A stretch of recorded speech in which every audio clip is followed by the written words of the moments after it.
Good morning, students. Adutha university question idana. Find the Fourier Cosine transform of f of x equal to e raised to minus 4x. Hence, deduce that 0 to infinity cos 2x by x square plus 16 dx is equal to pi by 8 e raised to minus 8. This is September 2020. 8 മാർക്കിന്റെ question ആയിട്ട് 2015 skimming സ്റ്റുഡൻസിനോട് ചോദിച്ച ചോദ്യം. അപ്പോൾ ഈ ഒരു problem നമുക്ക് workout ചെയ്യണമെങ്കിൽ ആദ്യം നമ്മൾ എന്ത് കണ്ടുപിടിക്കണം? ഫോറിയർ കൊസൈൻ ട്രാൻസ്ഫോം കണ്ടുപിടിക്കണം. നമ്മുടെ ഫംഗ്ഷൻ ഏതാണ്? f of x equal to e raised to minus 4x. ആദ്യം ഫോറിയർ കൊസൈൻ ട്രാൻസ്ഫോം കണ്ടുപിടിക്കാം. FCS. അതിന്റെ ഫോർമുല എന്താണ്? റൂട്ട് ഓഫ് 2 by pi ഇന്റഗ്രൽ 0 to infinity f of x cos sx dx. ഈ formula വെച്ച് ഫോറിയർ കൊസൈൻ ട്രാൻസ്ഫോം കണ്ടുപിടിക്കുകയാണ്. Root of 2 by pi, ഇവിടെ limit 0 to infinity, function എന്താണ്? e raised to minus 4x cos sx dx. That is root of 2 by pi. ഇനി ഇതിനെ integrate ചെയ്യണം. Integrate ചെയ്യാനായിട്ട് e raised to ax cos bx dx is equal to e raised to ax by a square plus b square a cos bx minus b plus b sin bx. ഇതാണ് നമ്മുടെ formula. e raised to ax cos bx dx ന്റെ formula എന്താണ്? e raised to ax by a square plus b square a cos bx plus b sin bx. ഇത് ഫോർമുലയാണ്. ഈ formula ഉപയോഗിച്ച് നമ്മൾ ചെയ്യുമ്പോൾ നമുക്ക് കിട്ടുന്ന ആൻസർ എന്താണ്? e raised to minus 4x divided by എയുടെ സ്ഥാനത്ത് -4 ആണ്, സ്ക്വയർ ചെയ്യുമ്പോൾ 16 പ്ലസ് ഇവിടെ s ന്റെ സ്ഥാനത്ത് എന്താണ്? b യുടെ സ്ഥാനത്ത് s ആണ്, 16 plus s square, then -4 cos sx plus s sin sx. Integration part കഴിഞ്ഞു. Lower limit 0, upper limit infinity. അപ്പൊ ഇത് വളരെ പ്രധാനപ്പെട്ട ഒരു ഇന്റഗ്രൽ ഫോർമുലയാണ്. Integral e raised to ax cos bx dx എന്ന് പറഞ്ഞാൽ വളരെ പ്രധാനപ്പെട്ട ഒരു ഇന്റഗ്രൽ ഫോർമുലയാണ്. ആ ഫോർമുല പറയുന്നത് എന്താണ്? e raised to ax by a square plus b square a cos bx plus b sin bx. ഇതാണ് ആ ഫോർമുല. ആ ഫോർമുല ഉപയോഗിച്ചിട്ടാണ് നമ്മളിത് ഇന്റഗ്രേറ്റ് ചെയ്യുന്നത്. അങ്ങനെ ഇന്റഗ്രേറ്റ് ചെയ്യുമ്പോൾ e raised to minus 4x into cos sx, integrate ചെയ്യുമ്പോൾ e raised to minus 4x by 16 plus s square. ഈ ഫോർമുല ആയിട്ട് കമ്പയർ ചെയ്യാം. ഇവിടെ e raised to ax by a square plus b square, ഇവിടെ നമുക്ക് വരുന്നത് e raised to minus 4x by 16 plus s square, then minus 4 into cos sx plus s into sin sx. ഇനി limit apply ചെയ്യാം. Limit apply ചെയ്യാൻ എന്തായാലും root of 2 by pi 16 plus s square. ഇവിടെ upper limit കൊടുക്കുമ്പോൾ e raised to minus infinity 0 ആണ്, upper limit 0 ആയി പോയി. then lower limit കൊടുക്കുമ്പോഴോ 1 into minus 4 into 1 plus 0. അപ്പൊ നമുക്ക് കിട്ടുന്ന ആൻസർ എന്താണ്? Root of 2 by pi into 4 divided by 16 plus s square. അപ്പൊ നമുക്ക് ഫോറിയർ കൊസൈൻ ട്രാൻസ്ഫോമിന്റെ വാല്യൂ നമുക്ക് കിട്ടിയ എത്രയാണ്? Root of 2 by pi into 4 by 16 plus s square. അപ്പൊ ആദ്യം ഫോറിയർ കൊസൈൻ ട്രാൻസ്ഫോം നമ്മൾ കണ്ടുപിടിച്ചു. അതാണ് ആദ്യത്തെ പ്രൊസീജിയർ. അതിനുശേഷം ഫോറിയർ കൊസൈൻ ട്രാൻസ്ഫോം കണ്ടുപിടിച്ചതിന് ശേഷം നമ്മൾ അടുത്ത് ചെയ്യാൻ പോകുന്നത് ഈ ഒരു വാല്യൂ ഡെഡ്യൂസ് ചെയ്യാൻ പറഞ്ഞിട്ടുണ്ട്. Deduce that 0 to infinity cos 2x dx by x square plus 16. ഈ ഇന്റഗ്രലിന്റെ വാല്യൂ ഇവിടെ പറഞ്ഞിരിക്കുന്നത് എത്രയാണ്? pi by 8 into e raised to minus 8 എന്നാണ് പറഞ്ഞിരിക്കുന്നത്. അത് നമുക്ക് എങ്ങനെ കണ്ടുപിടിക്കാം? അതെങ്ങനെ പ്രൂവ് ചെയ്യാം? അതിന് നമ്മൾ ചെയ്യേണ്ടത് നമ്മുടെ ഫോറിയർ കൊസൈൻ ട്രാൻസ്ഫോമിന്റെ ഇൻവേർഷൻ ഫോർമുല എഴുതാം. Inversion formula for Fourier cosine transform. Fourier cosine transform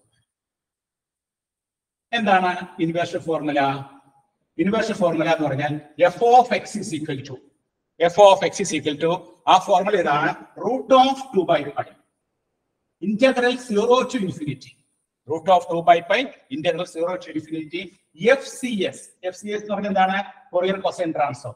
FCS into cos sx into ds ആണ്. dx അല്ല ds. ഇതാണ് inversion formula for Fourier cosine transform. പ്രത്യേകം ഓർത്തിരിക്കുക, inversion formula for Fourier cosine transform എന്ന് പറഞ്ഞാൽ f of x is equal to root of 2 by pi integral 0 to infinity FCS ഇപ്പൊ കണ്ടുപിടിച്ച FCS into cos sx ds ആണ്. With respect to s വെച്ചിട്ടാണ് നമ്മൾ integrate ചെയ്യുന്നത്. അപ്പൊ നമുക്ക് നോക്കാം.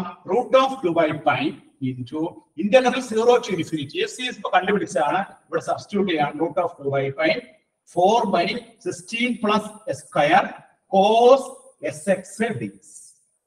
എന്ന് പറഞ്ഞാൽ എന്താണ്? കുറിച്ച് നമുക്ക് എന്ത് വരും? 2 by pi integral 0 to infinity.